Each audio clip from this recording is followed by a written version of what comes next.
Hello and welcome to Metal Vice, a podcast where we talk about all things music. Well, the things we care about. Right, which is mainly metal music and live music. I'm one of your hosts, Brian, joined by my other host, Karen. And like we said, mainly metal music, mainly live music. It's definitely live music, but not metal music this show. What are we talking about today? The Stevie Nicks and Billy Joel concert in Nashville, Tennessee. Yeah, so let's pull up the information real quick. As you said, it's Billy Joel and Stevie Nicks, just those two. It was at Nashville, Tennessee in what was the stadium again? Nissan Stadium. Yeah. Did you say that? Yeah, I just said Nashville, Tennessee. I didn't say Nissan. Anyway, this was the Two Icons One Night show or tour. Oh, okay. And it was on May 19th of 2023. Ticket prices, we were in the 100 section this time around, not the floor, but it was all seats on the floor. Yeah, I would not want to be on the floor at this stadium or at this show. That would be annoying. But tickets for the 100 section we were at the very end of it, $219 a ticket, $57.31 in fees, and $4.28 in tax. I guess where do we want to start? Do we want to start with Nashville as a whole and like sort of the trip going down there, or do we want to start with sort of how we found out about the show and why we decided to go there type thing? You can start about why you wanted to go there. Okay, yeah. As I said in the past, I'm a huge fan of piano bars. Those are like my favorite thing to do. It's my kryptonite. It's like my guilty pleasure. I don't know. Whatever you want to call it, it's the thing I love. Maybe even more than going to a concert to some extent. It's just so much fun. You just sit there, you have a few drinks, and you get drunk and you do sing-along songs basically all night long, and it's a blast. So I love that shit so much. And Billy Joel is the music you're going to hear. Billy Joel or Elton John, those two combined are probably 70% of what you're going to hear at a piano bar on a given night would be my guess. I would disagree with that, but I mean, I feel like the 2 times I've went, it's a lot of pop songs. Or 3 times. I guess I've been to 3, but it's a lot of pop songs. There's definitely pop songs sprinkled in there, but you get a lot of Billy Joel, a lot of classic rock. Oh, okay. I feel like it's a lot of pop. Maybe. I mean, for you, 2 songs of pop is already too much. Well, yeah, but I mean, when it's 4-1, I would say that they play more pop songs than they do Billy Joel. I don't know. Anyway. Anyways, that's my opinion. Yeah. You definitely get pop songs, but you get a lot of, in my opinion, classic rock. So anyway, I'm a big Billy Joel fan, just in terms of the music. All right. Okay, so our cat was being a little terror. Needy terror. We'll try this again. But yeah, I mean, you like Billy Joel? Yeah, piano bars definitely got into Billy Joel because of that. My mom, who we went to the show with, would probably argue and say it was music appreciation night, which we can get into that here in a little bit. But we need to do a music appreciation night with her. Yes, where she's not allowed to touch it, and we make her appreciate good music. Yeah, well, music, good, subjective, and all that fun shit. But anyway. We'll get into that here in just a second. But going back to this, the other thing, from time to time, I will tend to stay up really late at night, drink a bit, and just listen to music essentially all night long. Okay. It's one of my favorite things to do. One night, I was in the mood to listen to Piano Man. So I was laying in bed, I think, and turned it on YouTube, found Piano Man, and listened to it, and was like, I would kind of like to see Billy Joel live. Okay, cat's in timeout now. You were talking about YouTube? Yeah, Billy Joel. Just playing it one night, and I was like, I would like to see him in concert. Is he coming to Chicago? Because he doesn't, the last I knew, he wasn't touring. Okay. He does this sort of residency type thing in Madison Square Garden. Oh, okay. Where he plays like once a week or once a month or every other week type thing. Sells out every goddamn show he plays there. And I think gets paid like $1 million a show, just on top of all the other sales and whatever kind of, deal he has. But you just show up at Madison Square Garden. He loves New York. He's from New York. And just, sell out every show you do is kind of an amazing thing to do. Like, that's a big venue, too. A lot of people go there, and that's like, the top of the top list of where they want to play. And he's just selling it out. So I was like, he's not going to be touring, but let's just check his website out and see if he's touring. And sure enough, he's going to be in Nashville. Not Chicago, unfortunately. Otherwise, we would have stayed here for it. Yeah, of course. Which I don't really get, but whatever. Yeah, I don't know why not Chicago, but anyway, it wasn't Chicago. It was in Nashville, and we're like, we've never been to Nashville. Let's go check out that place. My mom was in Tennessee for work as well, so it was like, let's just ping her and see if she wants to go to the show as well. And sure enough, she was like, yes, I'd be down to go to this. I want to see this. This would be awesome. So yeah, we ended up going to that particular show, picking that and getting tickets for it. And yeah, um, back though to Music Appreciation Night. I don't remember this necessarily as a kid growing up, but I do remember when we would eat, we would have music on a lot of the times. And it'd be stuff like 70s music, classic rock, Meatloaf in particular, he was on quite a bit, AC/DC from time to time. But I kind of have a vague memory of Billy Joel 2, Piano Man. Like I knew of that song from, I think, early on in my childhood. Okay. And Music Appreciation, when my mom was living in Texas or in College Station, we would go down there for Christmas and we would have Music Appreciation Night, as we said, where basically it was play a song, appreciate different styles of music, because she knew we liked, or I liked metal. At the time, I only liked country. Disturbed, or well, I listened to Disturbed, Linkin Park, or country. Yeah, and it was funny because as you were mentioning, like not letting her change the music, because it would be like she would pick 4 songs and then we would play one, but it would be like 40 seconds into it, like, no, this song's not good. Let's play a different one. Yeah. And it was like, but that's the whole point of music appreciation here, right? You have to experience different things. The one I remember is Linkin Park. I played Bleed It Out, I think it was. I think so. And like in the first 10 seconds, he says fuck. And she got hung up on that. She's like, why do you say fuck? Why do you have to do that? And it's like, it's in the lyrics, like going out of my fucking mind, filthy mouth, no excuse. Like, that's the whole, like, that little part of the lyric right there is like, there's no excuse for that, but fuck it. I don't know. I do remember that.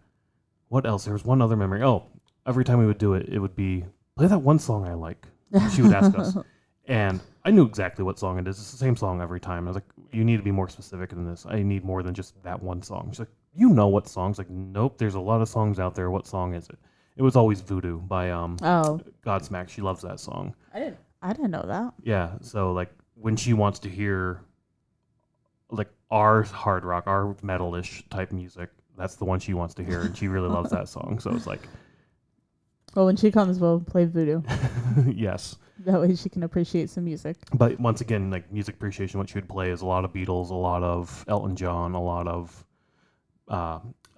Billy Joel, and like Eagles, all that classic rock stuff, right? And like I really appreciate classic rock. I love classic rock. I have a playlist usually when I'm doing homework. That's the thing I listen to is classic rock. But yeah, I was excited to see the show. Excited to go to Nashville. I know you weren't necessarily excited for this. I was excited to go to Nashville. I wasn't excited for the show or other aspects of Nashville. Yeah. But I mean, I'm not like a partier. I'm not a go to the bars person. So I was like, that's not my scene. 2 or 3 days with family is plenty. Any family. Yeah. We're pretty loners. Yeah, definitely the bar scene. Like we hung out a lot around the Broadway area, which is fine in small doses. And like we met up with a coworker our first night there and got some dinner with them, and asked like, what's going on around here? What's there to do? And his response was, well, there's always bachelorette parties, and then you're gonna see bachelorette parties. And it was like 4 times in a row, bachelorette.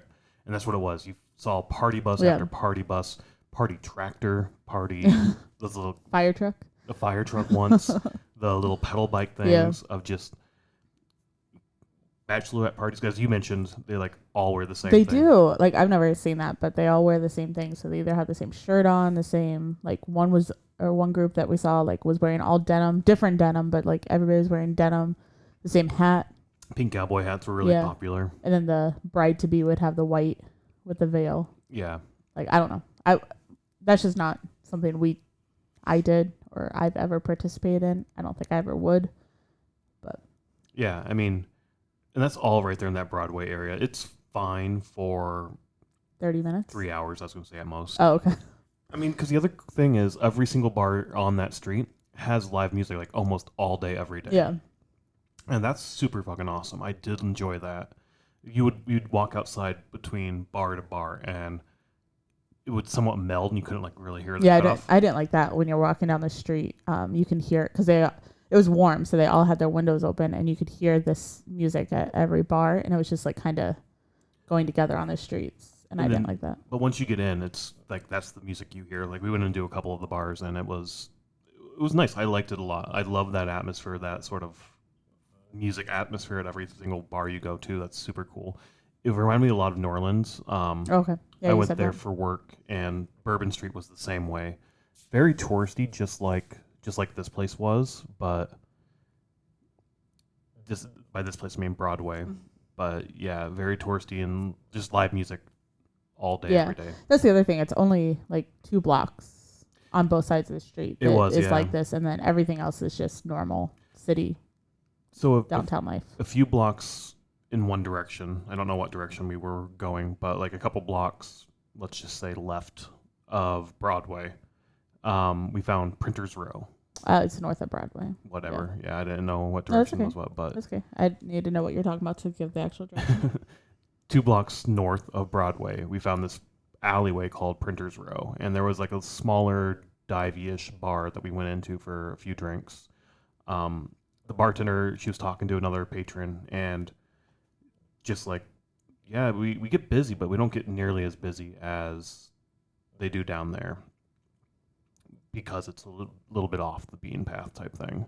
I did enjoy that a lot. I'd like that area a lot. If we were down there, that's where I'd want to hang out. But we also found the Gulch neighborhood. Yeah, it was like, well, there's a couple, or like it's like long, but like the North Gulch is where we actually went to see Corsair. Yeah. Corsair, a distillery. One of my favorite distilleries. We first went there a few years ago in Bowling Green. Their original distillery. It was 6 years ago.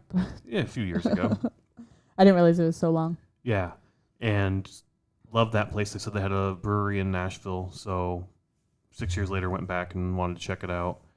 Asked them if they made their beer when we got in. They're like, oh no, we stopped doing that a while ago. I was like, God damn it. Oh well, whatever. Let's get some drinks and hang out here. Really cool building, an old rundown car factory. Yeah. Everything in there though closed super early. It did, yeah. Like the coffee shop closed at 3. Even the distillery closed at 7. And this was a Saturday night too. Yeah. The Antique Archaeology is there. That's on History Channel, like American Pickers. Yeah. It closed at 6. We didn't realize that until 6:01. Yep. So we couldn't go, even though we were like right there. But we have seen the one in Iowa, but we didn't go to that one.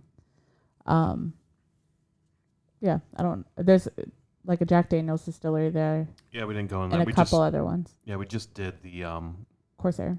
Yeah. Well, we didn't have much time because we kind of forgot to go until late afternoon. So we did. So the show was Friday night. This was Saturday. We wandered the city a little bit Saturday. And our type of wandering is go to restaurant, bar to bar, have a drink or two, go to the next spot, and just sort of wander the city that way. One of my favorite ways to honestly explore a city and just go about it that way. It's super relaxing and whatnot. So, but I was glad we were sitting at one place, like a Mexican restaurant in my mom's hotel, I think. Yeah. And you're like, oh shit, we were going to go there. Yeah. And they closed soon. Yeah, I'm glad that we remembered because we only had a few more hours. Right. That was right around 4 o'clock because at that time we were looking to go to the Grand Ole Opry, which also closed at 4 o'clock. Yeah. And it's not downtown. It's not. We thought it was. Like, we were all fucking lost. Yeah. I don't know what was going on. Well, when you Google it, it shows downtown, but then if you put in the address, it takes you like 12 miles away from downtown. Yeah. I don't know. Yeah, I don't know. And then we found like this little paper map that showed it like, you got to go 12 miles this way.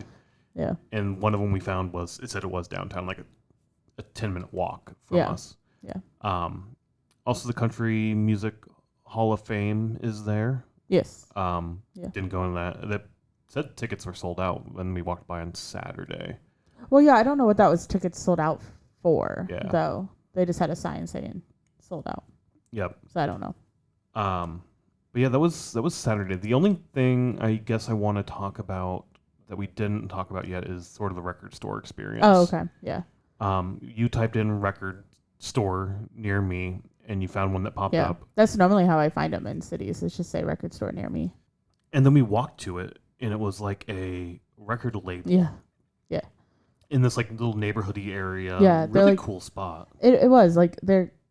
I mean, we saw a lot of them, but they're kind of like either in, like old houses or what look like old houses, or very very small buildings. Like it's not what I expected because I knew there was a lot of record labels there, but I expected them to be in bigger like corporate building like things. But I mean, they're in like in little houses and stuff.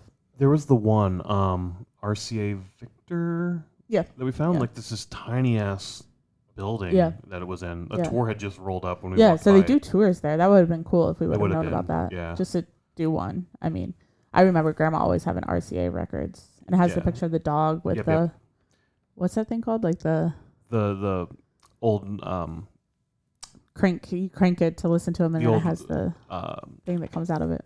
Record players. Yeah. Of like phonograph. Xylophone, right? Phonograph, I think. Phonograph. Yeah, I don't know. Yeah, whatever. It's basically a record player, but old with like the speaker. Like you crank it, and then it has like a thing that comes out to like get the music out. Yeah. Then we went to another one because it said store, like storefront or something. So we walked by that, and it looked like it had been converted into a gym of a building somehow. Yeah. Or maybe I don't know. Maybe it was in that building, and we just need to go inside. Maybe. But yeah, where the dot was a gym now, so that didn't work out. So then we went to the one I wanted to go to, which was Third Man Records. Yes. Which is Jack White's record label. Yes. I've known about this for years. I'm kind of sort of forgot it was in Nashville until 2 days before we left. I was like, oh shit, that's right. That's supposed to be there. I want to go check that out. I knew it was going to be touristy to some extent. Like, there's a lot of really cool shit in there, but it's all Third Man merch, basically. Yeah, it's like a and storefront. Yeah, it's like a storefront for their record label. But they also found out they do tours only on Fridays, which we had free, and they only open tours up 2 weeks prior to your when they are doing the tour. And I was like, fuck, this is awesome. Let's go try to do this. But it was 2 days before we left, and it had already sold out. And I was like, fuck. Yeah. Because I've seen records get pressed on like the internet, right, where they show just this like little puck of wax. They put it down and they press it, and then boom, there's your record, and you cut the edge off, and boom, it's good. And when they do splatter, it's just that puck of wax, so they dip in other beads and press that down, and that's how you get like the splatter. I was super excited to go check that out. I would love to do a tour of one of those places and just see it. We'll have to do it sometime. But it was a little disappointing that if I would have thought about it sooner, we could have tried to get tickets for it. I guess we don't really plan trips that way, and that's one downside. Yeah. Is if you miss out on tickets or something. But we'll just have to go back, and we'll know for next time to plan around that. And I definitely want to go back because Nashville was a lot of fun. Yeah. Yeah. I will say I only had one fried chicken, Nashville fried chicken, I think. The whole time? I think so. We had two. Well, you had Princess. Oh, yeah, and at the bar. And then we had one at Whiskey River. Whiskey River, yeah. Which is, now that I think about it, is Whiskey River a chain? It might be a chain. It felt kind of chainy. Yeah, it did. But yeah, so we had those two. I only had the one. You had the Princess by yourself, but I had the one, which I thought was spicy. You thought was sweet. It was very sweet. It was very, and he said it was going to come out spicy, and I was like, oh, that's fine, whatever. But it came out sweet to me. Yeah, I thought it was spicy. Anywho, I was a little let down by their fried chicken. I'm a big buffalo chicken, Nashville hot chicken person. Roost is better here in Chicago, I feel. Budlong's is a mile ahead of Roost. So, like, I wonder if the difference is, it seems like Roost and Budlong's, they have like a sauce that's spicy, or like a rub and a sauce that's spicy, but it's not like drippy. And like the one that we got at Whiskey River was a little drippy. It was a little drippy. And what I mean by drippy is just a lot of sauce on it. Roost, I think, is just dry rub baked into the chicken and nothing really on top of it. Budlong's is definitely supposed to be, or at least it was, like also baked into it, but also depending on the hot level you got was what they sort of splattered on top. And also at Whiskey River, we didn't put the aioli on it, which is spicy. So I wonder if that gives it even more spice. Yeah, I don't like aioli, so I always get it plain. Yeah, so we got that on the side, but I didn't use that. I just used ranch because it was hot enough for me. So. But I mean, all in all, Nashville as a whole, I really liked that city. It was a lot of fun. Yeah, I want to go back and kind of explore the other, like the North Gulch area. That was really cool. Yep. And there's a hotel over there, so I was like, well, maybe we would just stay over there. But then also, when we drove in, trying to find the hotel, like we saw another area that was just like a strip of bars, kind of like Broadway is. Like 3 blocks from our hotel, yeah. But it seemed more our type. It definitely like, did, yeah. Not the party, but just like more divey, closer to the dive than the party side. Yeah. And I think that's more. I wouldn't necessarily say dive on them so much, but just more. I don't want to say quiet because I mean that doesn't really matter, but it's more just not the screaming girls. Yeah, there. You're not going there to party and get drunk. You're going there to have a good time. Yeah, which means get drunk and party, but well, but not to that us. kind It's a little bit different. Yeah. But no, that definitely seems like a cool spot, and we drove by and like, oh shit, we need to go check that out. And we just never did. No, we really didn't have that much time because I mean Thursday night we met your coworker, and then Friday the concert. We had the concert that evening, which took up a lot of time. I mean, we did the record stores in the morning. Yep. And then Saturday we were really slow at getting around, so then we only had a few hours. We were slow getting around. Yeah. And but we didn't get home from the concert till 2 a.m. I was just gonna say, like, the concert went fucking long. Yeah. Well, the concert got over at 11:30. Did it really? Yes. By the time we got your mom back to the hotel, it was 12:30, and then we were still a mile and a half away from them, and we walked because Ubers are available there. Yeah. But not readily available. Yeah, definitely not going down to not the concert. Well, definitely not at the I wouldn't even want to try to get one at the concert. But even an hour after the concert, we tried to get one. It was going to be $30, which I was like, okay, whatever, like that's fine. But it never connected. It just does the whole like searching for a driver, searching for a driver. So, and here in Chicago, sometimes that'll happen, but very rarely will it happen. And then the couple times we did use an Uber, it was like it connected to a driver, but it was like 10 minutes away or 15 minutes away. So it's a little bit different than, I mean, I don't know how other cities are. Well, we've used them in San Francisco and here. Yeah. And Denver, I think. And they're not, I mean, they connect right away. You get a driver right away. I don't know. Yeah, it could have just been everybody there for the concert too. Could have been. And I mean, I don't use Uber that much. And when I do, that seems to be my experience every time I use it. So really, yeah. So when you say that, I'm like, that's how it is for me all the time. But like I said, I very rarely ever use. Yeah, Uber. I don't know the last time you connected to a car. Like I only started using Uber in like 2019, and my friends had to like show me how to like. They're like, you need to download the app, and here's how you use it. And I was like, but the train's like a 20-minute walk that way. Yeah. And they're like, yeah, but you can be at your place by the time you get to the train. So use Uber. Was there transit there? Were there buses? There's like a trolley. Buses. Was there a bus? I think so, but I don't remember anything really that's jumping out. I'm sure there is, but it's not like... I don't know. I'm sure there is a bus. And it seems very small too. It's a big city, but it's small, big city. Yeah. Everything seems very spread out. Yeah, in that downtown area. And then the city spreads out. Yep. Yeah. Anyways, we're almost 20 minutes in, so if you want to start talking about I guess let's get into the concert. So, as you said, we wandered around to record stores and whatnot. Then met my mom up. I don't remember what time. It must have been around like 4 o'clock or something like that. Yeah, like 5 o'clock.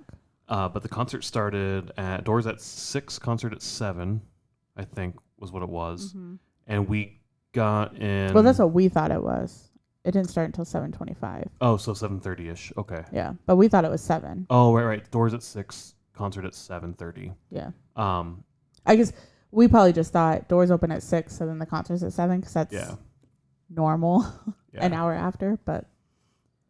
Took an Uber there, as you said. Got lot off like a block or so from the venue, wherever everybody was walking across, and we were basically right there anyway. So let us out. Said go walk. There it is. So walk through security. Very simple security to get through. They're using the new metal detectors. So boom, just go on through. And then I think we got our seats right away. Got a few drinks, and then I went up to get merch. Yep. You all stayed there. We did the 2 and 2 thing again that we did with Angie and Josh at Shinedown. So your mom and your uncle were in front of us, and then we were behind. Yep. I really like that approach when you have 4 people. That way you don't have to lean over. Yeah, and it yell was at people. Nicer to talk in between the bands. Yep. And then aisle seats as well. I really like the aisle just because if I'm getting up and out to go to get drinks or go to the bathroom a lot, then it's super easy. Yeah. But yeah, I went to get merch. The merch line was insanely, by the interest we came in, chaotic. There was like people just all over. There seemed to be no lines and people just going up to the place and to the table and being like whoever they came to next. Which works at bars, but merch line not so much, I guess. A woman came up to me behind me.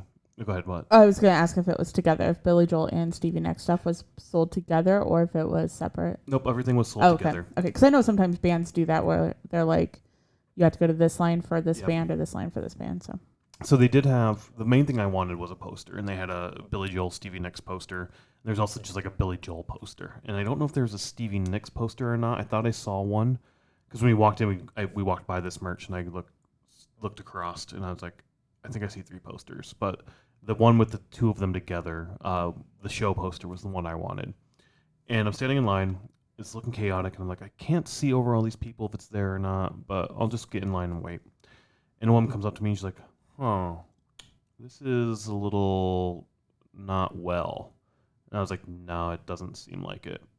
And she's like, she looks around a little bit, and she's like, I think I'm going to go try my luck elsewhere. There's got to be more, right? I was like, yeah, I think there is always like more than one merch. And she left, and then I look, and I can kind of see through some people, and I see that where the center of the merch was, everything was gone. And I was like, I think that's where I saw the poster. And I kind of look again, and I don't really see it. And I was like, fuck it, I'm just going to gamble and go try to find another merch as well. I ended up finding one like 30 feet away, like super fucking close. I never saw one. It's where you got the peanuts, I think. Oh, was there one over there? There was one, I guess, a little further than 30 feet, but it was really close. Yeah, that was like 4 sections down from where our section was. Okay. Line was super long, whatever. I get in line, and I see the poster up there. I was like, all right, this is what I want. This is what I'm going to get. But it was going so goddamn slow. And then I hear Stevie Nicks start. I'm like, God damn it. Whatever. And then she goes into her second song. I'm like, fuck, I love this. God damn it. I wanted to hear this song. Is that her single? No. So I guess let's go over the set list real quick. Okay. Her. So how many songs did you miss? 3? I think I missed 2.5 to 3. Yeah. Okay. Well, of one of them that you missed, I texted you. So. Yeah. Outside the Rain was the first one. She came out to a Running Down a Dream was her intro track. Okay. Then Outside the Rain, Dreams is the one I heard. Thunder only happens when it's raining, and I text you that, and you're like, "It's thundering, it's raining," and I was like, "It's the lyric of the song." Oh. And I at that point I knew you weren't paying attention. You were over it already, probably. No, I was listening. Okay. Then she came out with If Anyone Falls, Stop Dragging My Heart Around. Is that one Billy Joel? That one's Billy Joel, yeah. So you missed part of that song. Oh shit, that's right. That's when I came back. So into the 4th track. Yeah. Because I remember walking out and like, I think that's Billy Joel up there. And that's when I texted you because she went into this whole spiel about how it wasn't her song and somebody stripped their voice from it so she could sing it. Tom Petty? Is that whose song it was? I think it was Tom Petty's song. And he like stripped, I don't know. But whoever originally sang the song stripped, they hadn't released it yet. And she needed a single so that she could get out there. So they stripped his voice from the song and she sang the song. Oh, really? Yeah. So that's when I texted you, if you want to, what did I text you? Like, if you all want a single. If you all want a single, say fuck that. Yeah, I didn't understand what they were talking about. I thought from back when you're waiting for merch, you could hear her speech thing.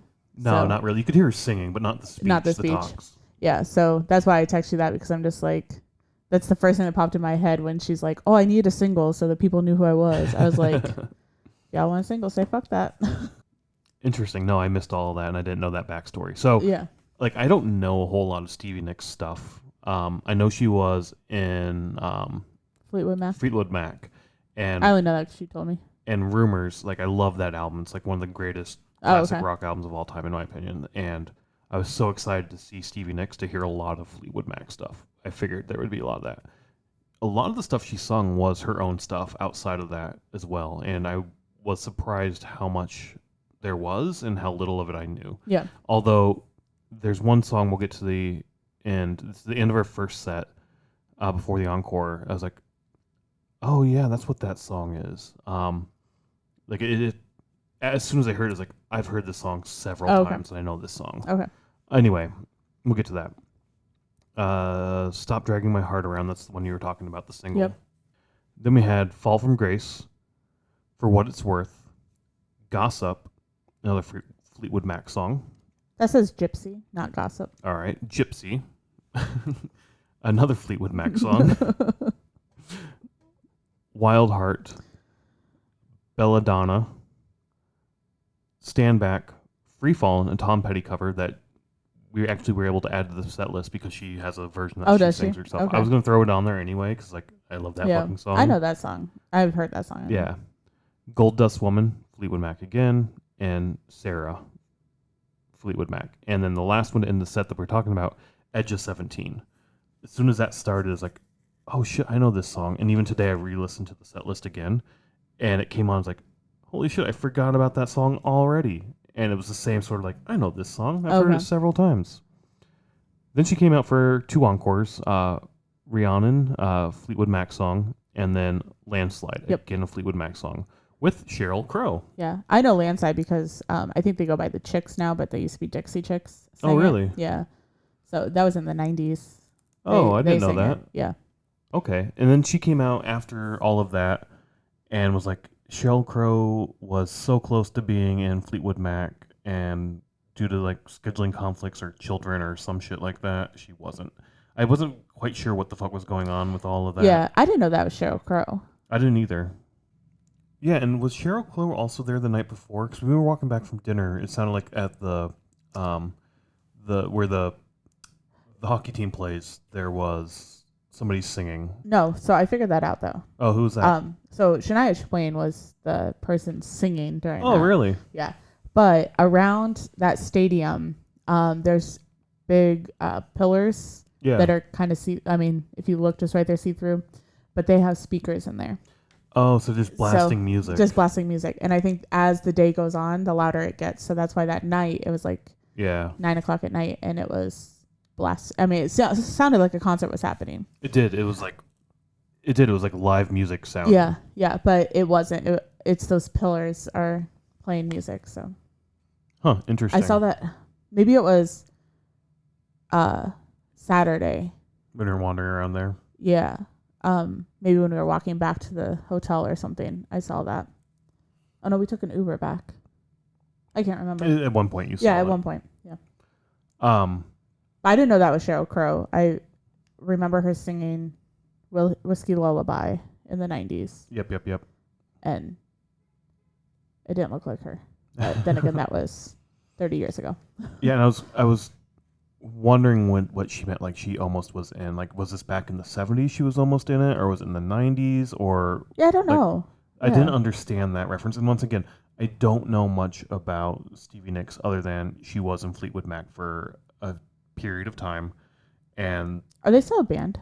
I think they are, but like Stevie Nicks had a big falling out, I think, with everyone. Like the whole Rumors album, I think, was like 2 couples and they were always fucking each other and like just drama after drama after drama for everything. Yeah. Like it's just, at least that's my vague memory of that album. It's an amazing album. I love the album. Is that what the album's about, or that's just what was happening at the time? That was just what was happening while they were recording it. Oh, okay. Was like everybody fucking everyone behind their backs type thing. Okay. Like a high school, basically, right? Yeah. But this was also like the 70s, so free love and all that kind of shit. And she's definitely a hippie girl. Yeah, she said that at the concert. Yeah, and when she covered For What It's Worth by Buffalo Springfield, again, another like classic rock song that I love. And you always, like, when you hear it, it's like, holy shit, this is the 70s. This song is fucking awesome. It's great. I was so happy to hear that. But the one thing she didn't play that I wanted to hear so bad was The Chain, which again on Rumors by Fleetwood Mac. It's like one of the greatest bass like bits in it, like. Okay.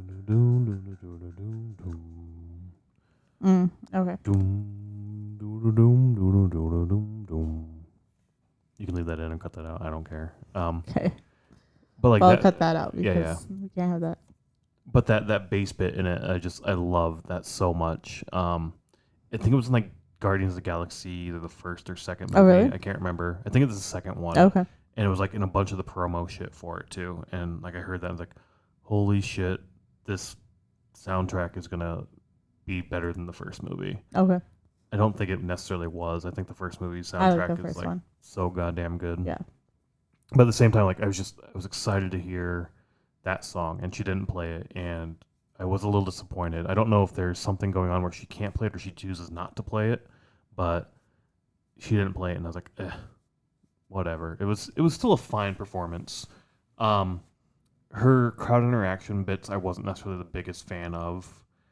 She came out with different Shaws, and apparently that's a big deal. I noticed that too. That she had like wardrobe, like she had a black dress on all night, but then she had like different colored, like scarves and stuff that she used. Yeah, Shaws, scarves, whatever you want to say. With like bedazzled different, and it's like I have a whole collection of this, and like the true fans who were there to see her were excited when she brought out the Shaws. Yeah, but granted, I have a couple of them, but I saw people in black dresses as well with like covers, kind of like the one that I have.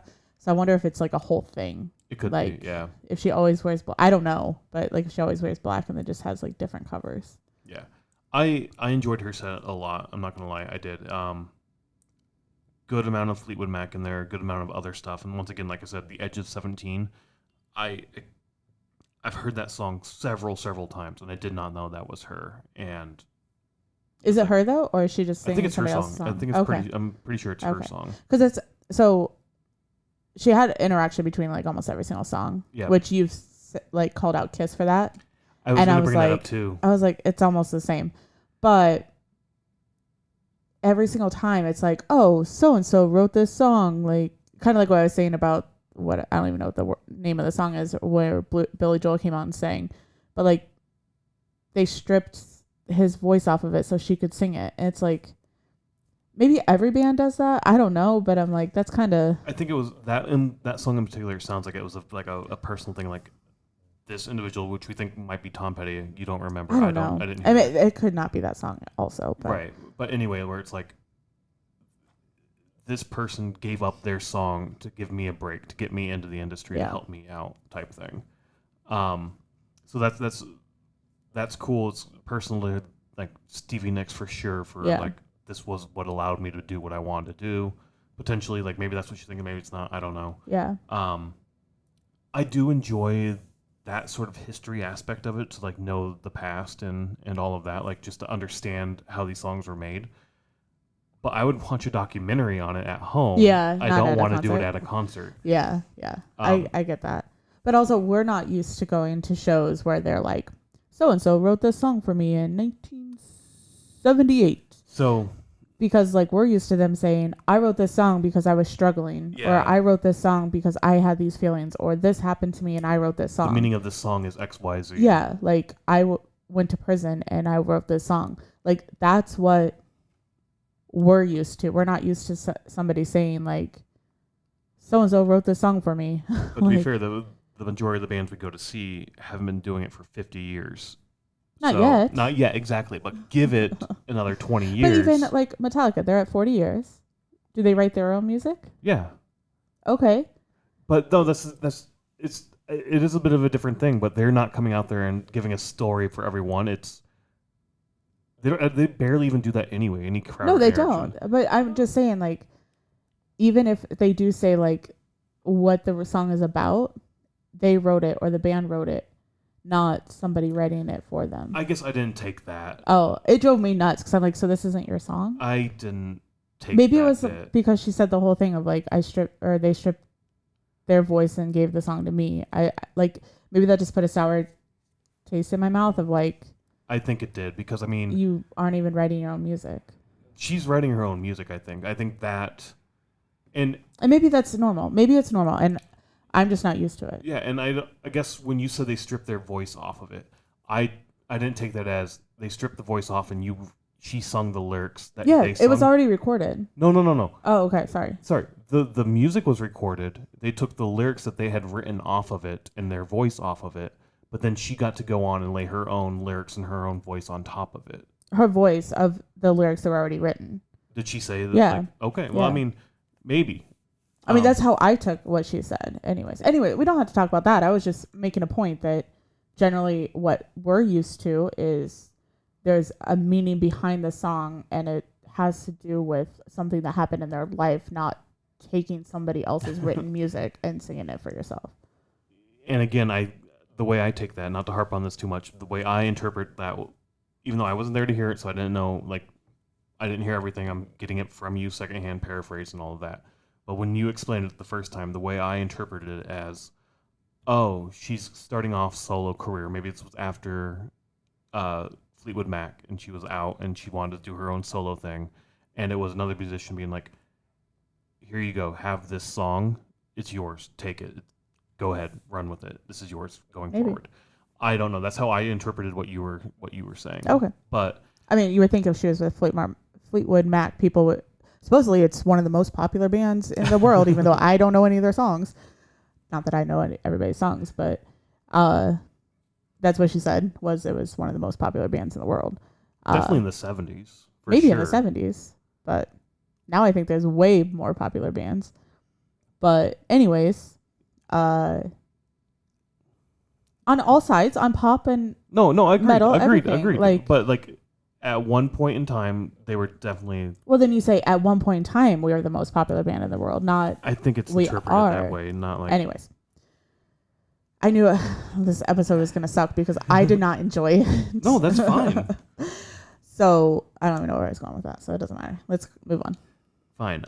The one thing you did mention that I picked up on, and I don't think I picked up on it as much with Stevie Nicks, but definitely with Billy Joel, was we wrote this song, or I wrote this song, or whoever, in 1970 blah, or always we have to tell you when we wrote the song. Yeah. I don't give a shit about that. This record, or right. Yeah. To go back from saying that, I mean, we called that out with Kiss too when we talked about open air, but even thinking about going to Metallica for the 40th, they never announced when they wrote the song. But I mean, you could figure it out by when it goes, but I mean, I can kind of, I guess, thinking about it now, this music is definitely not as hard or fast. It's starting off slower. It's starting off more mellow. There's nothing nearly as hard as... Nothing hard about this No, music. but that's what I'm trying to say. Okay. There's nothing like that. And when at a harder show, like Metallica, when the guitar kicks in, the riff, and as soon as you know what riff that is, then the crowd gets pumped and cheers for that. Okay, I get that now that you're saying that, because as soon as she would say the album, people would get... Yes. Or Billy Joel would say the album, she would say she would actually, I think, say the name of the song, and people would go crazy. Right. So it's your way of pumping up the crowd to get prep for a song. And then if you can start giving little tidbits of 1971, then the people who know are holy shit, that's album XYZ. Yeah. Where you're right, at metal shows, it's that first sound, first guitar, first drum, first whatever it is, what it is. Holy fuck, we're getting this. Yeah. Holy shit. Yes, let's go. Let's get pumped. Yeah. I get it. Yeah. Where if the music's not there, then you have to kind of... Or if it's just the same piano melody every single song, then you have to kind of give it. Yep. That's the other thing is, I mean, I don't play guitar. I don't play piano. It all sounded the same to me. There was no different. It seemed I've heard that you play the same chords or whatever. It almost seemed like the exact same thing for a lot of the songs. Yeah. And that got to me pretty quick. I don't know. Like I said, I enjoyed... Yeah, no, I know you enjoyed it. I know you guys enjoyed it. Your mom enjoyed it. She did, yeah. And I mean, I think that helped me... Not necessarily helped me enjoy it. I would have enjoyed it regardless, but that was fun to see her enjoying it as much as she did. Yeah. So I did get a blast out of that. Yeah. But yeah, overall a fine set. Definitely something that I enjoyed. not necessarily something I need to see again. No. But not for that price. Definitely not for the yeah, price. but we'll talk about that at the end. Yeah, exactly. Yeah. So yeah, whatever. It is what it is. Yeah, as I said, I enjoyed it. Not as much. No, I mean, I listened to you said that I wasn't listening. I was checked out. I was scrolling my phone. That never happened. I was taking pictures for Instagram, trying to get pictures. Trying to get pictures. It was a bit tough. Well, it's tough when you're half of or 3/4 of a field away from the stage. What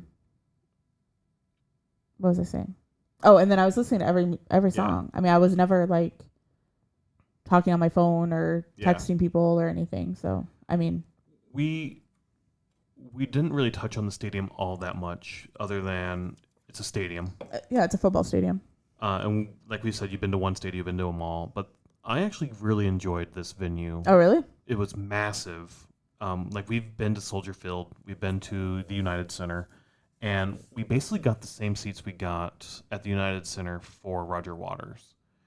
Same sort of edge seat in the 100 section. We were a bit further up, but we were in that same general area.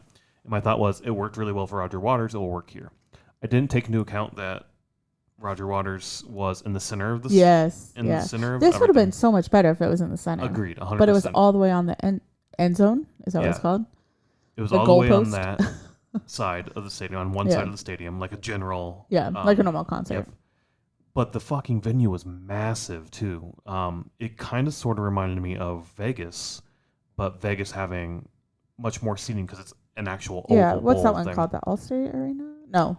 Allegiant. Allegiant Air Arena. I don't know. Whatever the Raiders play. Yeah, it's the Allegiant Airline Arena. But I don't know what the actual name is. Yeah, but I mean, this was fucking massive compared to Soldier Field, which is another football stadium. This one, like the 400 section, was probably like a 500 or 600 section. It was stacked on. It was very large, yeah. And fucking sold out too. Like so many goddamn people here for that. I could see 3 boxes open. People didn't buy those. That's a little different. No, yeah, it was packed. It was. I mean, was it sold out though? I don't think it was, but it was pretty goddamn close. Yeah, it's not like where you sometimes see where like there's huge sections missing. It was pretty full. And you touched on the floor a little bit. The floor was weird as shit. Yeah. You had a square up front by the stage. Yep. It was like the whole length of the stage. I don't know, back to maybe like the half line. And then you had sort of like this middle section, that like rectangle on top of it that just jutted out. Yeah. There was so much open space that I'm so confused why. Well, like how it... Well, yeah, I don't understand why the whole back was empty. They did have a bar down there. And then also they had where it kind of... That tail thing kind of jutted out. On the 2 sides, they had speakers. Yeah. Because otherwise, I doubt if they have speakers. So... Or, for like the sound. So that was what they used. Yeah. So I think that's why the chairs didn't go. But it was all like metal folding chairs. Yep. Like folding chairs. Like when we were at Green Day, it was like that on the field. Yeah. And I hated it at Green Day. And I would not... Like, I don't understand why you have to have a seat when you're going to be standing. As soon as Stevie Nicks went on, people stood up. Yep. And, like, you never sat down. So it's like, what's the point of having a seat if you're just going to stand the whole time? Yep. So I am going to Dead & Company here shortly. And we're on the field, and we have assigned seating like this. And the first time I went to Dead & Company with Jim, a buddy of mine, I went with him 2019 and a few other people. We went again in last year, and we're going again this year for their final one. But in between 2019... was 2020 and then 2021 when we saw Green Day. I was like, oh no, you can wander around, you can do whatever you want. You can do whatever you want, wherever you want. And you can and you can't. Dead & Company's a little different where people they have their assigned seat, but nobody fucking stays in it. I mean, a lot of people do, but mostly people just wander around. Yeah, but also, I mean, between 2019 and 2022 when you went, things were a little different. When we went, it was the first concert. I mean, it was like summer of 2021, so things were still a little... Just opening. Yeah.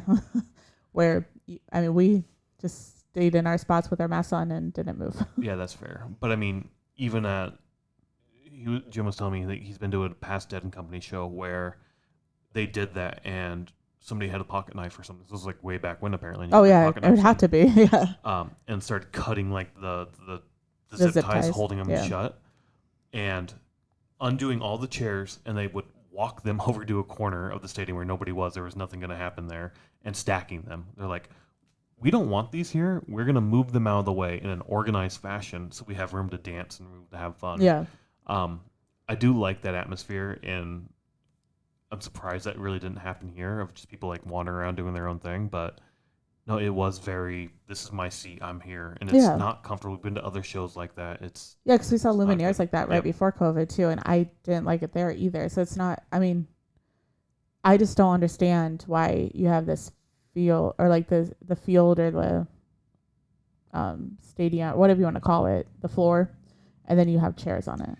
The only thing I can think of is it does allow for it to look more packed, where if it's just a GA floor, true. People are going to push to the front and get as close as they can. Yeah. And then the back is just empty. But wouldn't you be able to sell more tickets that way? You might. I mean, think of Rammstein. I mean, some of it in the back was empty, or there was spots in the back, but it was pretty packed. Yeah. So it's like, if you could sell all those standing room, not seats, but standing room, like why wouldn't you do that instead of having a seat? Yeah, I don't know. It's also a different type of show where people, I think, are more likely to sit down and... Yeah, but during the performance they didn't. Yeah, so. Fair. I don't know. I get it. It's just something I'm not into. No, agreed. I don't like it either. Yeah. I don't like it either. I mean, if you go to a show and that's what they have, I would be like, let's just get stadium seating then instead of floor seating. Exactly. Okay, are we going to Billy Joel? Yeah, let's get into Billy Joel. Okay. So Billy Joel played for quite a long time. 21 song set with a 5-song encore. So 21 total, 16 normal, 5-song encore. That's probably the longest set I think we've ever seen. Yeah, I think 18 is probably the longest we've seen. Yeah. But did they, so on the Setlist FM, did they put the, like, Rolling Stones song and stuff that he only played one verse of? No, that was not on there. Oh, okay. But yeah, that was funny. Well, I don't know when that happened, but there was a part where he's like, I'm not as young as I used to be, and I'm not Mick Jagger, so I'm not moving. I think it was the third song because he played the first 2 songs sitting at the piano. Okay. And I almost was like, is he going to play every song sitting at the piano? But, or maybe the 4th song, maybe. I don't know. But anyways, he played a few songs sitting at the piano, and then they're like, oh, they want me to stand for this one. Oh. So I'm assuming it was part of like the choreography. How do you say that? Actually, it was choreography. Choreography. Yeah, go ahead. It was actually the 5th song with Start Me Up intro. So. Okay. Anyway, the first. Okay. Go ahead. Okay. No, go ahead. So, so he said, like, they want me to stand up for this one. And he's like, but I don't move like Jagger. Yeah. And then they went into that. For just 30 seconds or so. Yeah. But he started out with Miami 2017, followed by My Life, Vienna, Zanzibar, then An Innocent Man, the 5th song, the one where it was the Start Me Up intro bit to it. The Longest Time, Just the Way You Are, Allentown, Shameless, Moving Out, followed by Sometimes a Fantasy. Then we get Only the Good Die Young, The River of Dreams, Nasson Dorma, which was a cover of, I threw it on our playlist. It's like a Italian song that you would hear in like a movie, or when you think of like an Italian movie. Okay. Or the song that would be played during like the Italian scene or in Italy. Yeah. Like that's the sort of singing and style you're going to get and what you expect. But then that leads into scenes from an Italian restaurant. And I was like, oh, it fits really, really well. Followed by Piano Man to end the main set. Then we get We Didn't Start the Fire for the start of the encore. Uptown Girl, It's Still Rock and Roll to Me, Big Shot, and You May Be Right to end the night off with, like I said, 21 tracks. It was a long set. Yeah, it was a long time. I enjoyed it. I listened to, again, like I said earlier, the concert over through the set list we threw on our playlist. A lot of songs I didn't know from Billy Joel, honestly. Like that he played? Yeah, or that like he played. Yeah, you didn't know them at all, or you didn't know that he sang them? didn't know them at all. Okay. The scenes from an Italian restaurant was one of them, and I actually kind of like that song. It's really weird. Like it's slow and kind of boring to me at the beginning. Well, they even had Italian singer come out and sing it. Yeah. Yep, that was I think the bit before uh the one, like I said, led into it. What you would expect to hear for like a in an Italian restaurant or in an Italian movie scene type thing. Okay. But it was not boring. It was like telling a story, and it was just slow and not like I didn't like the chords or the piano music that was backing it, the music backing it. But then it like switched on a dime and got really like the tempo picked up a bit. Okay. And I don't remember that. I enjoyed that middle bit. It's like, oh, that's really cool. And then it ends going back to how it began. And I was like, that's fine. Okay. That's cool. But yeah, overall, I enjoyed this set too, a lot. Like I said, Piano Man was there. But you didn't see Piano Man. I didn't see it. I heard it. I saw some of it, right? You came back like at the end, at like 4 minutes into the song. Yeah, so I heard the last 3 minutes. Yeah. No, is it 7 minutes long? It's like a 7-minute long song, okay. I was questioning. Well, Shameless I had heard because Garth Brooks covered that. Oh, really? Yeah. So back in the 90s, I've heard that. And then, the only the Good Die Young. So his little banter before that said that radio stations like banned that and wanted to blackball him. And I don't understand why. But I don't. I think it's the 70s, I guess. Yeah. And it's a different time. Like, I don't. Yeah. I was just like, I was listening to it. I was trying to listen to lyrics and everything, and I'm just like, I don't understand why this would be blackballed. Blacklist. Is it blacklist? Yeah, you can get blacklist, so you can't. Like, you can't play in the anymore? industry and all that. Yeah. Whatever. Blackball, blacklist. I don't care. Yeah, I didn't know very many of the songs. No, I mean, I try to take you to piano bars every now and then, and I don't you're like them. This is boring. This is stupid. I hate this. Why the fuck am I here? The part that I don't like is I don't know the songs, and also I don't drink, so it's not fun. And like you don't learn the songs though either. Like when I'm playing it, you're like, this is stupid. Why are you playing this music for me? Okay. Do you not feel that way whenever I put this music on? No. Okay. I just don't like to listen to it. I don't know. I'm just not into it, and I don't feel like you should be forced to be into something that you don't want to. So agreed. So yeah, I mean, I did enjoy the show a lot. I enjoyed Stevie Nicks a lot. Was it like my favorite concert I've ever been to? No, not even close. But was an enjoyable time. Yeah, I enjoyed this a lot. I was thinking when we bought tickets for this that I wanted to try to go to maybe once a year some sort of classic rock type show. Last year was Roger Waters. This year, Billy Joel. Next year, who knows what it will be. But it's fun. And the same thing I thought when buying Billy Joel was, he's going to die soon. The guy's fucking old. It's got to be like 80 something or whatnot. 74. Oh, all right. He's not that old then. No. But still. We had that conversation walking back because you kept saying that he was old. And I'm like, he's not that old. Like, my father is older than him. Yeah, I guess. Maybe we have like 10, 20 more years of Billy Joel hanging around. So, all right, maybe. Yeah, he's not the Rolling Stones. They're 80. See, and we did that too with Josh and Angie when we were at the bar. We were talking about like Motley Crue, and I thought they were like 70. Oh, they're like 60. They're like 60, and I was like, well, shit, I guess I'm really off on age here. Yeah, most of the bands we listen to are like 50 or 60.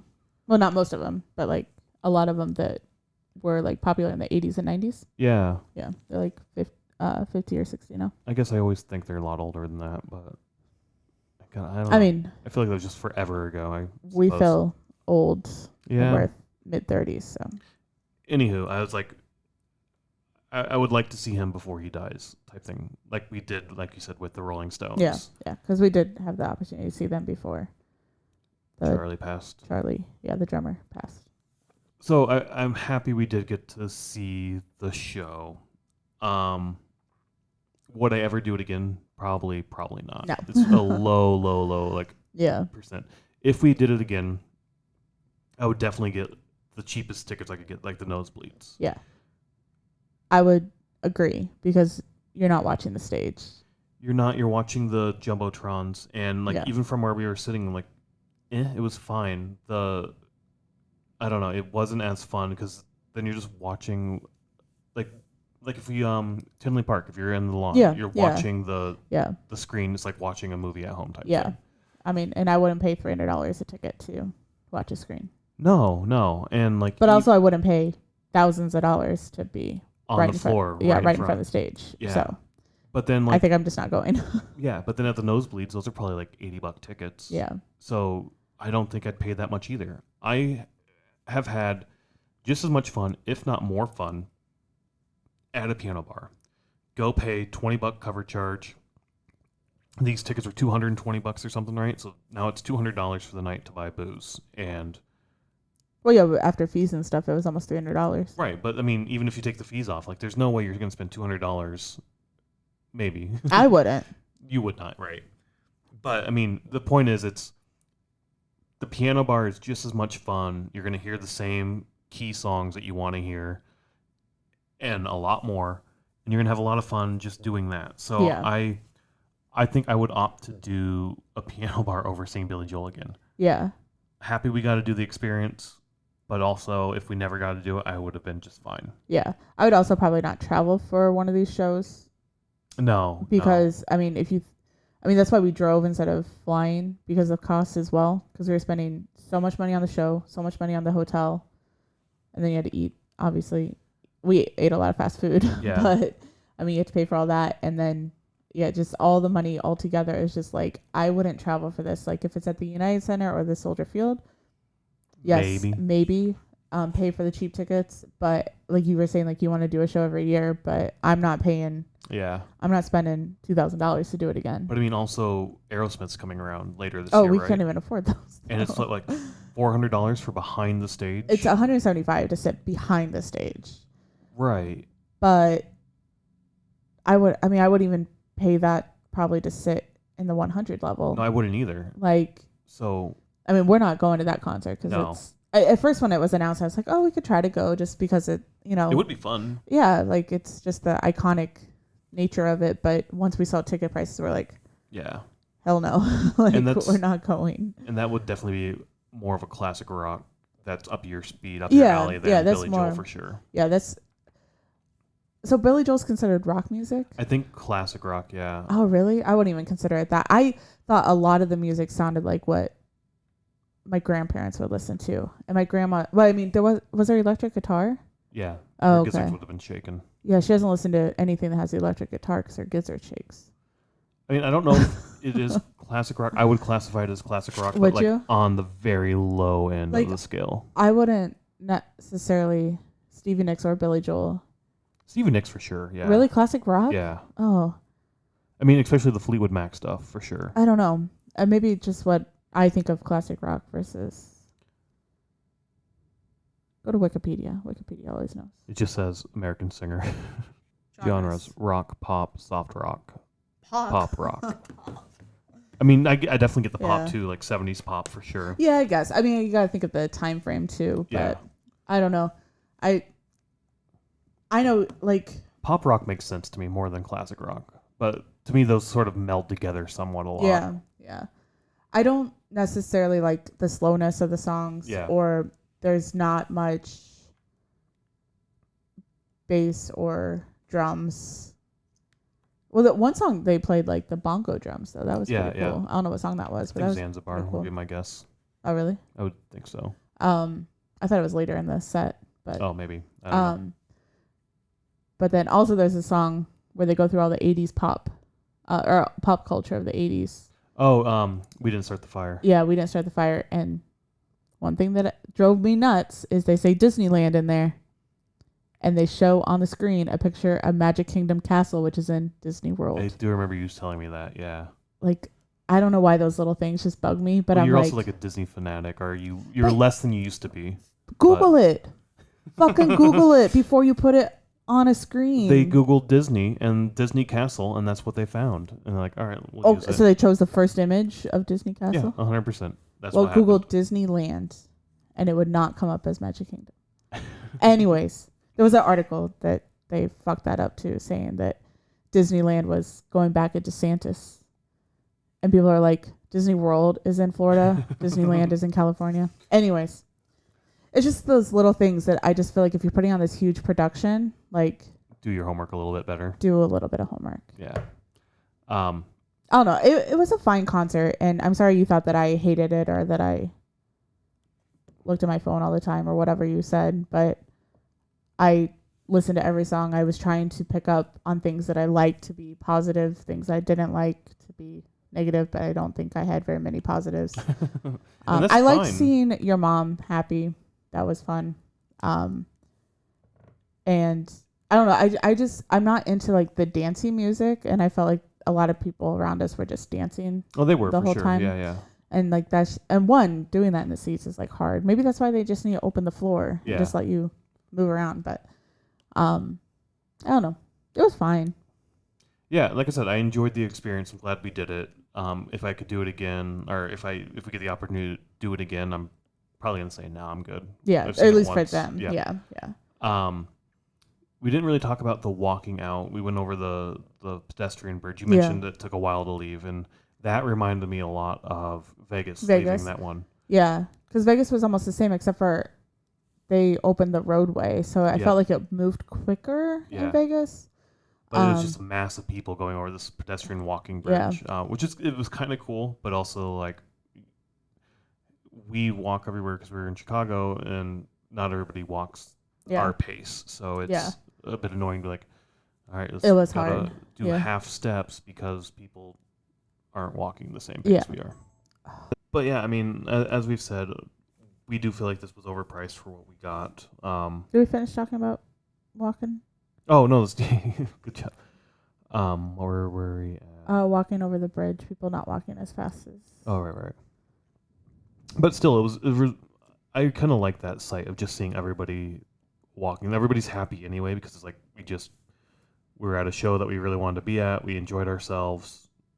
I guess it's time to head home. We're all going to the same place. Yeah. So while it is that you're walking a half pace and I need you to walk a full pace at the same time, it's like whatever. Yeah.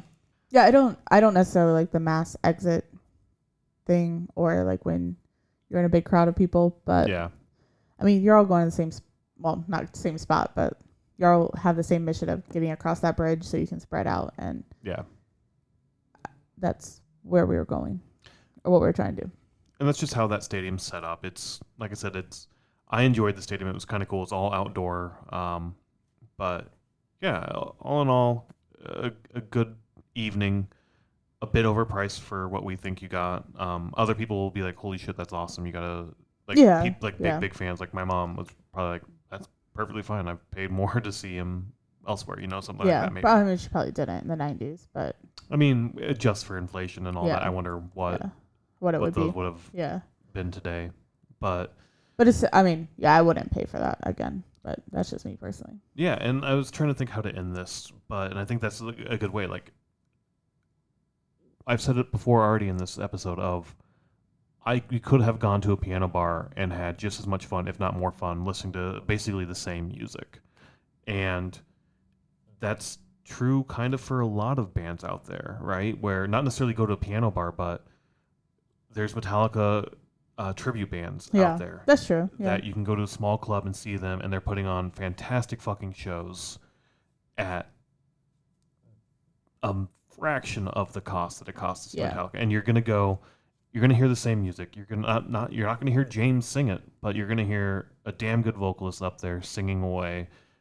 The energy of the band is gonna be fucking awesome. So like, if this is your thing and the price is a little out of your range, then like there's check out other things. Yeah, there's other ways to experience live music and to see the music you love live. Yeah. So just go check that out. Find it. It's out there. Yeah, like you are bringing up the whole price thing. Like your uncle asked, like, "Oh, you guys taking out a second mortgage to see all these concerts?" And I was like, "No, but they're not all this expensive. Like we go to a lot of $25, $30 shows. Reggie sometimes $10 or $15 shows. So it's like we're not seeing $300 a ticket night shows like very often at all. So that's how we go to see a lot of shows. Yeah. I mean, but you're right. Like, they're not as massive or as big as this, or as iconic, I guess. Like Billy Joel, maybe. I think that really helps with the whole thing of the iconicness of it. Like, Yeah. like I said. And he wasn't doing that many shows, so Right. it's not like he's going to every city. But he's also like in Madison Square Garden selling that out constantly. So I'm like, how the fuck are there this many people that are like willing? It's weird to me. Yeah. But there's residents in like Adele is out in Vegas, I think. Yeah. And her shit sells out, I think, every time too. So it's I mean, I get that. I get that whole thing. I mean, with the residency, how they keep selling shows because people come and they buy the tickets, or like they travel. But and New York's a little different. I guess New York is definitely a very destination oriented place. Yeah, and so is Vegas, so that makes sense. Nashville, I guess, kind of. I mean, depending on what you're looking for, and it seemed like a lot of maybe even the locals were like, "Oh yeah, everybody's here for the show." We got asked a lot, like, "Are you here for the show?" That sort of thing. So I did get asked that a couple times, and then you like, "Oh, we're here for Billy Joel," and like, "Oh, really? Where's he playing?" And you're like, Nissan Stadium." They're like, "Oh, yeah, I guess he's that big. Yeah, you could sell that makes sense. out. Yeah. So one thing we didn't mention though is the night before the show at the hotel, we actually met we met some of the guys who were there with the setup or the stage setup. I forgot about that. That was a blast. We were just wandering the hotel, and we were walking actually back to the hotel, and you pointed out like this balcony thing, and we're like, is that like a presidential suite or is that a bar? And so we went in, got like a beer or something and some snacks, and then asked the front desk hostess and asked them like, is that a bar? Is that what's going on up there? And they were like, oh no, you can go up there. People go up there. You can go up there, and like very hesitant about like, yes, we could go up there type thing. And at first I was like, why is this so like, why is she so iffy on this? Mm-hmm. I wasn't quite sure what that was all about. Get up there, and yeah, they're up there. There's people out there just already on the balcony, basically just smoking weed, having a good time. Mm-hmm. And we were joking with them, and like, oh yeah, we're the people she was telling you to avoid, or not to avoid, but like we're the people that she was kind of hinting around. And they're like, she's awesome. She's here every night. We've been here all week, like you were saying.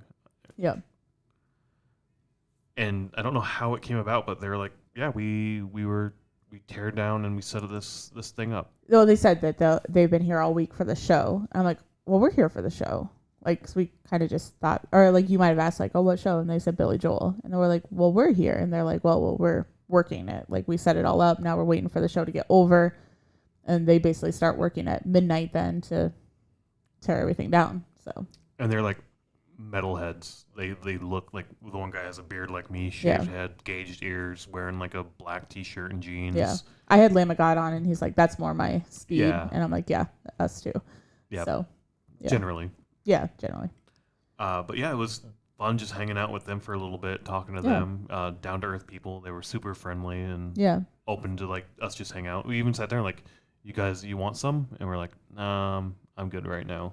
I was also like really bad coughing, and I was like, I don't want to start coughing all over the place. Yeah, be that person. Yeah.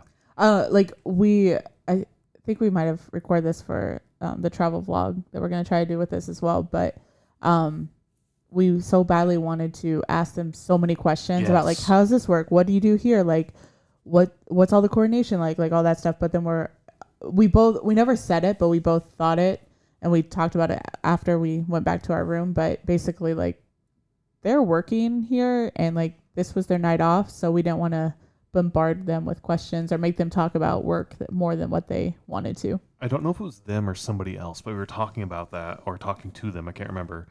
And I was like, the aspect of tearing down a show and putting it together fascinates the hell out of me. That it's like Legos to some extent, but like grown up Legos. And I was like, the autistic side of my brain is just like, everything has its spot, everything has its home. I need to put like everything fits in this trailer just perfectly, or it doesn't fit right. And you know what I mean? And they were like, thanks, that hurts a little bit, but you're absolutely right. That's exactly what it is. Yeah. Well, and I think they kind of made a point that also it's like they've been planning this for 3 weeks. Like, make sure the boxes are just right so that when you get there and you unload everything, it's just right. And then you have to do the same thing basically to load it up to take it back or to put it back. And I'm like, that's true. It's not like, you know, where you can just like tear it down and throw it in a truck and be like, okay, we're done. Like, they have to take it to the next spot. So yeah, no. But it was cool to meet them. I mean, we've never really talked to anybody that's set up. No, I mean, we didn't really talk to them about the setup, but again, because like you were saying, like this is their time off, and I don't want to talk to somebody about my work when I'm off. Like I'd be pissed if somebody's like, well, how do you do your job? I'd be like, yeah, I don't want to talk about this right now. I'm done working. That's what I do. So like, we're not doing this. Yeah. But yeah, so many questions, but gotta respect their time and who they are. Like, yeah. But we did see like all the people, all the little ants, because we can't really see them, go out on the stage between Stevie Nicks and Billy Joel, and you're like, hey, we know them. We met them. Well, I'm sure one of them at least was. Maybe one, yeah. Or one or two of them might have been who we had talked to, but yeah. I don't know. That was kind of a cool thing. That it was. There's so many people that go into putting on one of these shows. Yeah. Like every show, like it's amazing to see and hear a little bit behind the scenes. Yeah. Like I said, go find live music, experience live music. It's so much fun, and you're gonna meet so amazing people. So. Yep. Yeah. Bye.